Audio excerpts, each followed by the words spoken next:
Estamos de volta com Foca no Enem. Agora eu quero dar uma dica para você. Você quer chegar ao mercado de trabalho bem preparado para qualquer desafio? Então se liga neste recado. Na Uninasal você garante uma formação com aprendizado ilimitado. É a qualidade de um ensino inovador que já formou mais de 170 mil alunos. Isso mesmo. Além de ter um diploma reconhecido nacionalmente. E não é só isso não, viu? A Uninasal também preparou uma super condição para você. Graduação presencial com primeira, segunda e terceira mensalidades por R$ 129 cada, através do programa Solidário. Consulte o regulamento, é para aproveitar agora mesmo. Não perca essa oportunidade. Inscreva-se já em uninasal.edu.br ou ligue 0800 281 9999 para mais informações. Uninasal, aprendizado que forma líderes.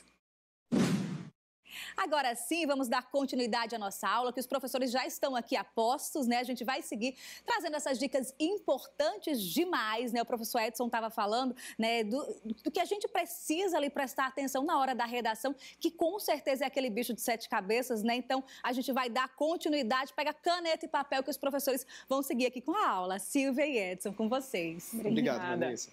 Bom, e é exatamente sobre isso que Vanessa destacava, né? Nós precisamos de elementos essenciais para garantir o alto rendimento.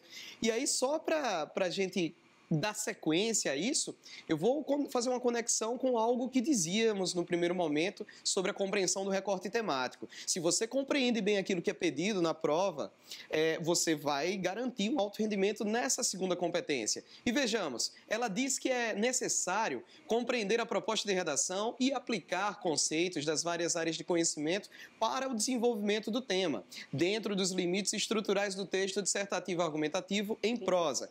Então, com clareza, duas coisas são fundamentais. Você compreender o que é pedido no recorte temático e organizar esse texto estruturalmente com os limites, as fronteiras e os parâmetros do texto dissertativo argumentativo. Lembre de coisas essenciais. Por exemplo, essa estrutura de texto, ela não obriga a colocação de título. Muitos alunos também nos perguntam, eu coloco o título na minha dissertação? Não é uma obrigação. Inclusive, esse título não será avaliado pelo seu corretor. Se ele não é essencial, se ele não será avaliado, então não coloque título na sua dissertação, não é necessário.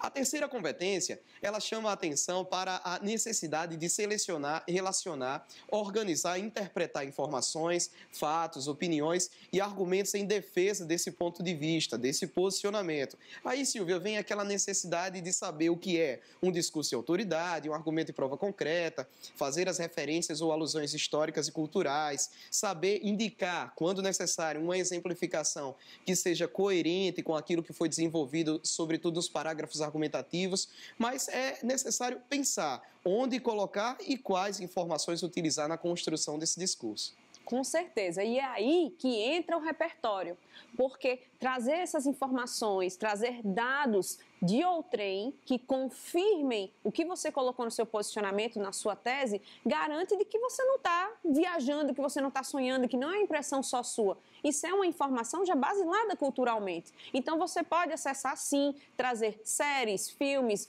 livros literários, letras de música, além de você chamar a atenção também para figuras de autoridade, dados específicos de pesquisas, de estudo, etc, etc. E lembrando, argumentos plural. São 2 parágrafos, cada um com a sua argumentação, cada um com o seu desenvolvimento da tese, tá? Muito bem, para além de uma abertura com repertório e introdução. Então, é isso que Silvia destaca para vocês, é fundamental. Fazer uma boa escolha de repertório para garantir uma efetividade argumentativa. Mas esse discurso argumentativo, ele precisa ser todo articulado, construído com boas escolhas de mecanismos linguísticos. Então, essa competência 4 da matriz de referência está lá destacando a necessidade de demonstrar conhecimento dos mecanismos linguísticos necessários para a construção da argumentação. Então, os operadores, sequenciadores, os conectivos que você vai utilizar para a construção de significado do teu discurso, eles também são importantes. E aí, nesse sentido, ficar ligado ou ligada para evitar repetições desnecessárias. E, por outro lado, também garantir o paralelismo quando ele for essencial, né? De fato. E, por fim, a gente tem algo que às vezes é muito temido, né, pelos estudantes, que é essa coisa da proposta de intervenção, que é uma elaboração de uma ação interventiva que toque, que interfira no problema abordado no recorte temático, sem esquecer de garantir o respeito aos direitos humanos. E aí, para isso, também nós temos caminhos, não é uma proposta feita aleatoriamente, nada é mera inspiração, é muito mais transpiração e planejamento de texto, né, Silvia? E para garantir uma nota máxima nessa competência 5, 5 informações são essenciais. A matriz do Enem, aliás, o manual do participante define 4 informações. Define que você, candidato e candidata, precisam indicar ação, agente, um modo, um objetivo. Essas são as 4 informações obrigatórias e essenciais. E eles indicam a necessidade de uma 5ª informação que auxilie no detalhamento e na compreensão da proposta indicada. No Colégio das Neves, a gente faz uma definição disso para que não fiquem os nossos estudantes tão perdidos ali. E essa 5ª informação pode ser indicação de uma consequência que pode ser alcançada a partir de toda a aplicação da proposta indicada. Então, para ficar claro e para que você possa fazer a melhor anotação daquilo que é essencial: ação, um agente responsável pela aplicação, um modo, que é uma descrição da ação, um objetivo ou finalidade e, por fim, uma consequência para o todo que você ali apresentou. Eu, se fosse você, escutava muito bem Edson, porque ele foi um dos professores que orientou uma das notas 1000 do ano passado. Viu aqui do estado? Apenas digo isso. Perfeito, Silvia. E como esse trabalho, a gente sabe que no Neves ele é muito coletivo, a gente teve uma satisfação muito grande com a nota máxima no Enem 2023, uma nota de Mariane Clementino, uma estudante que ao longo de todo o processo, ela teve êxito e ótimas vitórias em concursos de redação, que por falar nisso é outra tradição do Colégio das Neves, a participação e a vitória nos concursos dos quais participamos. No ano passado tivemos o concurso de redação histórico da cidade do Natal, vencido também por uma estudante do nosso colégio. Vencemos todas as etapas do concurso de redação da Marinha, etapa municipal, a etapa distrital e a nacional. E agora, em 2024, estamos na batalha também por mais vitórias nesses concursos.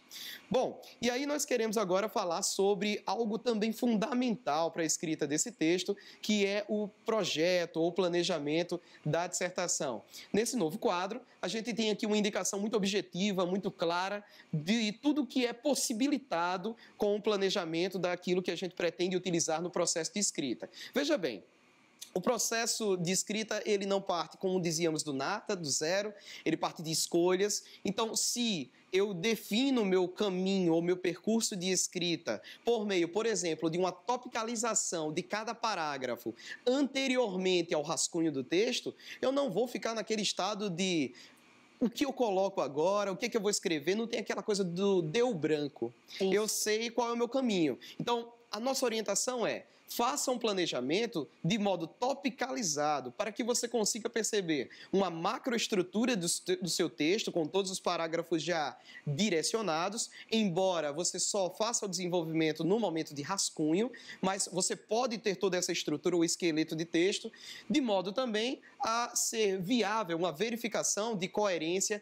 entre as partes do texto. Você vai verificar a coerência entre aquilo que você definiu como contextualização, aquilo que está na sua tese, o que você utiliza como repertório e desenvolvimento argumentativo nos 2 parágrafos de argumentação, e também uma coerência entre os elementos que estão lá no parágrafo final do texto, que é o parágrafo de proposta de intervenção. E aí a gente vai ter, portanto, uma possibilidade de avaliar a funcionalidade de cada uma dessas partes, não é, Silvia? Isso, porque a ideia desse planejamento é exatamente evitar o branco. E evitar também redundância, como a falta de conexão. Uma boa argumentação precisa que as partes estejam todas amarradas. É uma questão de coerência, que é a lógica do raciocínio, e uma questão de coesão, que é como você amarra a estrutura do texto. Então, fazer esse planejamento garante que você não vai se perder, você não vai se repetir, ou você não vai colocar questões desconexas para argumentar no seu texto. Ô Silvia, mas essa estrutura ela precisa de uma materialidade, de uma substância. E a literatura é uma possibilidade?